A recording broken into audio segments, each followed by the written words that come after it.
Alright, howdy y'all. It's Mr. Gorman from first grade again, and this is the last video in the Literacy Essentials letter formation series that I'm doing.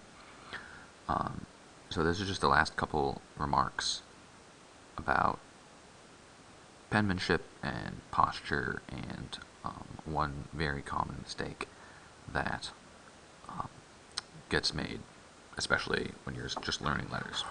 So, first, the common mistake is mixing up B and D, or B and D. It's very easy to get them mixed up, because, obviously, ooh, come on, pen, here we go. They are mirror images of each other, or very nearly mirror images of each other.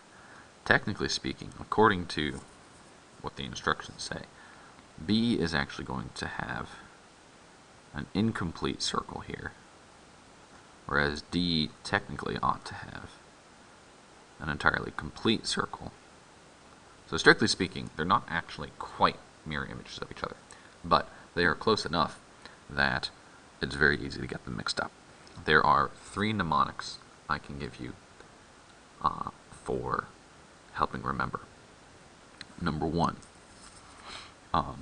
B, if you think of all the letters as facing in the direction that we read and write, B has a big belly, B, belly, B, and the D has a big diaper, D, diaper, D, right? This one I actually got from a student. I didn't learn this one until this year. The other one is that B is a tall line letter, and when you say B, your line B, right before that B lets out, is a thin line across your face. Whereas with D, because it's a clock stroke letter, and when you say D, your mouth is left in a sort of puckered oval, like a circular clock. That's mnemonic 2. Mnemonic 3, if you just write the word bed, with your E in the middle, and then your D, it looks kind of like a bed with its footboard and its headboard, so you can draw a little dude in there. And if he's got nice and plenty of room to stretch out, then you've written bed correctly, and you know that it starts with B and ends with D. But if you write it backwards, the letters, and you write Deb instead, well, take a look at this bed. This man's going to be kind of crumpled up here without a whole lot of space to sleep. It's not going to be very comfortable. So if you've written a comfortable bed, then you know you've got your letters in the right order. Whereas if you've written a squished bed, you've written them backwards. So that's B and D. Next, about handwriting posture. This probably should have been in the first video, but oh well, we're cleaning up loose ends. Your offhand. So as you can see, my paper is slanted. This is because I'm right-handed, so I slant the paper until roughly the top corner and the bottom corner. If you drew a line between them, they're pointed straight at my chest. Next, my offhand, which for me obviously is my left hand, I will make an L, and I'm going to write sort of in the shadow of this L. I have not been doing a very good job of this while explaining these videos because I've been thinking about other things, but if I am making good, proper writing posture, then my holding hand will be holding the paper steady all the time, right where it is now. Ooh, that's a horrible M.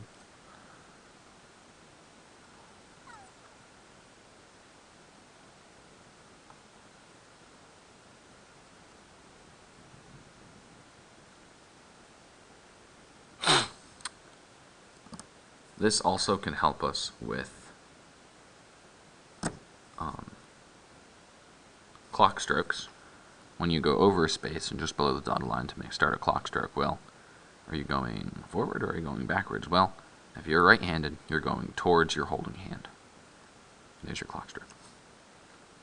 If you are left-handed, you will slant the paper the other way, and you will use your holding hand on your right hand. Oh, this is going to be a pretty rough clock stroke, but And we can still use it to help us with our clock strokes, only this time what we're doing, why is that one so much skinnier? When you go over a space and just below the dotted line, because we're left-handed, we go in the direction that our index finger is pointing.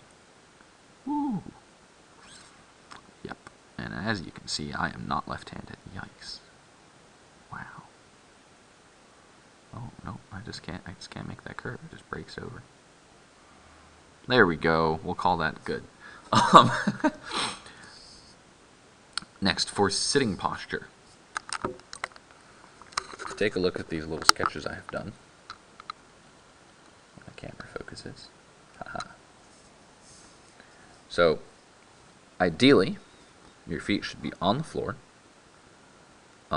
Your elbows, you should be right at the height where your elbows are just resting, just barely on the desk.